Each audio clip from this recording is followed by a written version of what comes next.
नमस्कार, मैं Piyush Chilwal class of politics में आपका स्वागत है।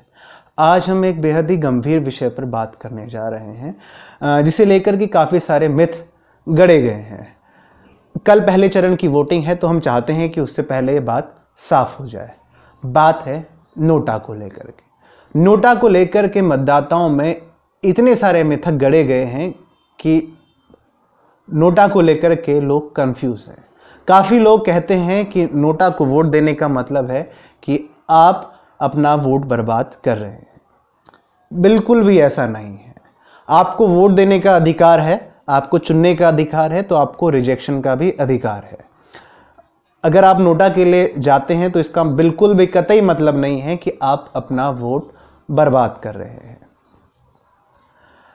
सुप्रीम कोर्ट का आदेश भी था इलेक्शन कमीशन को कि वो नोटा का प्रचार प्रसार करें, लेकिन नोटा का प्रचार प्रसार करने में इलेक्शन कमीशन फेल रहा है। वो उस तेज तर्रारी के साथ नोटा का प्रचार प्रसार नहीं कर पाया और ना ही उन्होंने नोटा का प्रचार प्रसार करने वालों को इसकी अनुमति दी।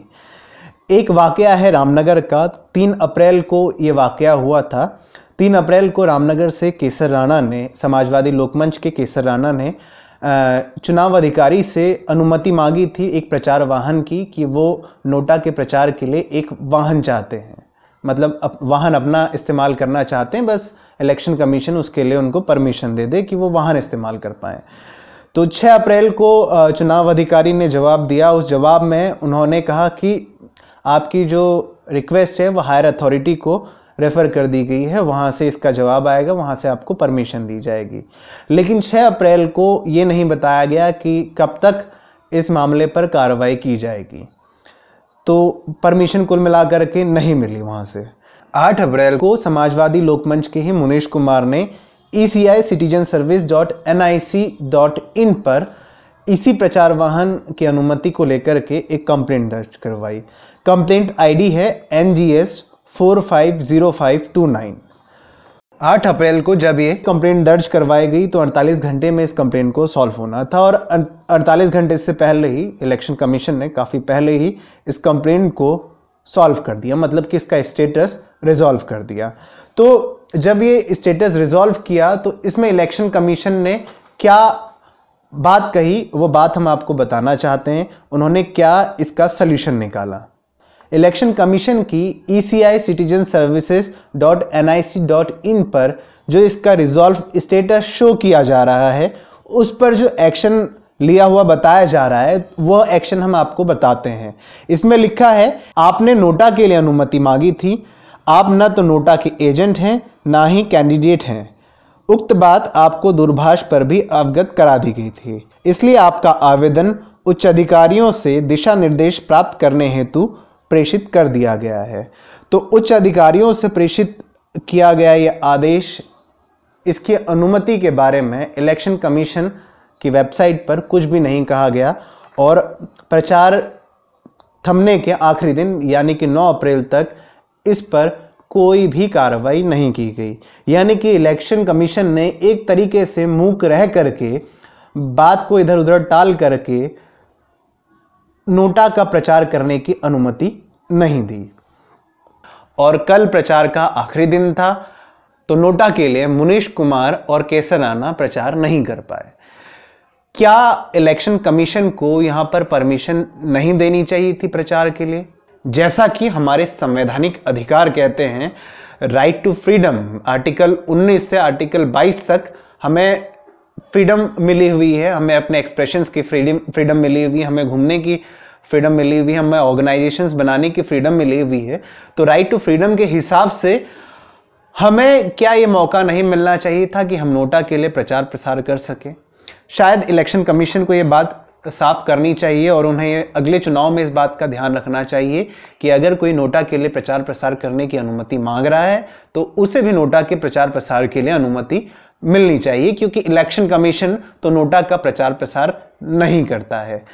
बहरहाल जो मुद्दा है वो ये है कि क्या वाकई में नोटा को चुनने का मतलब वोट बर्बाद करना है?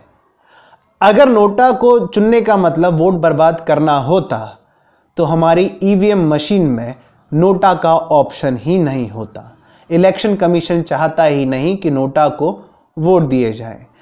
एक तरीके से नोटा हमें एक ऑप्शन देता है रिजेक्शन का। हमारा जैसा लोकतंत्र है और हमारी जैसी चुनाव प्रणाली है, ये हमें मौका देती है अपने कैंडिडेट को चुनने का और अपने कैंडिडेट को रिजेक्ट करने का। एक भ्रम और नोटा को लेकर के फैलाया जा रहा है कि अगर नोटा के वोट्स किसी कैंडिडेट के वोट से ज़्यादा होंगे तो उस सीट पर चुनाव रद्द कर दिया जाएगा। ऐसा कदापि नहीं है। भारत में अभी ये लागू नहीं हुआ है और अभी नहीं होने जा रहा है। कब लागू होगा इसको लेकर के इलेक्शन कमीशन स्थिति साफ करेगा। अगर किसी कैंडिडेट से के बहुत कम वोट आए हैं और नोटा के उससे बहुत ज़्यादा वोट भी आए हैं, मतलब कि किसी कैंडिडेट को 10% वोट मिलते हैं और नोटा को 90% वोट मिलते हैं, तो ऐसी सिचुएशन में भी नोटा रिजेक्ट ही होगा। जो 10% वाला कैंडिडेट है वही विनर डिक्लेयर होगा। हाल के चुनाव में नोटा ने बहुत बड़ा भूमिका निभाई है। बहुत सारी सीटों पर जीत का फर्क सिर्फ नोटा के बराबर ही रहा है, थोड़ा बहुत उससे ऊपर नीचे हो सकता है। और अभी हमने एक चुनाव में देखा था कि आम आदमी पार्टी को नोटा से भी कम वोट मिले थे। तो ये बात साफ करती है कि नोटा तो कहीं से भी लेकर के कहीं तक इस बात का प्रमाण नहीं है कि हमारा वोट बर्बाद होता है। पॉलिटिकल पार्टीज ये बात और उनके कार्यकर्ता ये बात इसलिए फैलाते हैं लोगों के बीच में कि नोटा को चुनने का मतलब आप अपने वोट बर्बाद कर रहे हैं, ये मिथक जड़ती हैं। तो इसके पीछे एक वजह है। इसके पीछे जो वजह है वो ये है कि पॉलिटिकल पार्टीज नहीं चाहती रिजेक्शन। वो रिजेक्शन से डरती हैं, भले ही वो खराब कैंडिडेट आपके सामने रख दें। तो जब कैंडिडेट खराब हो तो ऑप्शन वही है ना कि आप उनको नकार दें, उनको रिजेक्ट कर दें, बजाय उन्हें चुनने के। नोटा को लेकर के अभी हमारे समाज में इतनी जागरूकता नहीं है। जिस दिन जागरूकता बढ़ेगी उस दिन पॉलिटिकल पार्टीज बेहतर कैंडिडेट उतारने शुरू कर देंगे नोटा के कंपैरिजन में, कि लोग उनको रिजेक्ट ना करें, तो इसलिए बेहतर कैंडिडेट उतारेंगी और उससे अच्छे लोग सियासत में जाएंगे और अच्छे ही लोग सदन में पहुंचेंगे। अब जो लोग कहते हैं कि नोटा वोट बर्बाद करना है, मैं उनको एक सिंपल सा एग्जांपल कोट करना चाहता हूं। सपोज कीजिए एक कॉन्स्टिट्यूएंसी है जहां 4 लोग इलेक्शन लड़ रहे हैं। चारों लोग क्रिमिनल बैकग्राउंड को से बिलोंग करते हैं। तो क्या हम चारों लोगों को में से किसी एक को चुने या हम नोटा को चुने? वहां पर हमारे लिए बेहतर यह होगा कि हम नोटा को ही चुने, बजाय किसी क्रिमिनल को अपना समर्थन देने के। तो जो लोग चुनाव बहिष्कार करते हैं वो चुनाव बहिष्कार ना करके नोटा को ऑप्शन चुने और अपनी विल यहां पर दिखाएं, चुनाव बहिष्कार के जरिए नहीं। तो ये एक बेहतर ऑप्शन होगा। तो आज की इतनी ही बात। आपके साथ बने रहिएगा हमारे साथ क्लास ऑफ पॉलिटिक्स में। और हाँ, ये भ्रम दूर करने के लिए कि नोटा वोट बर्बाद करता है, इस वीडियो को दूर तक फैलाएं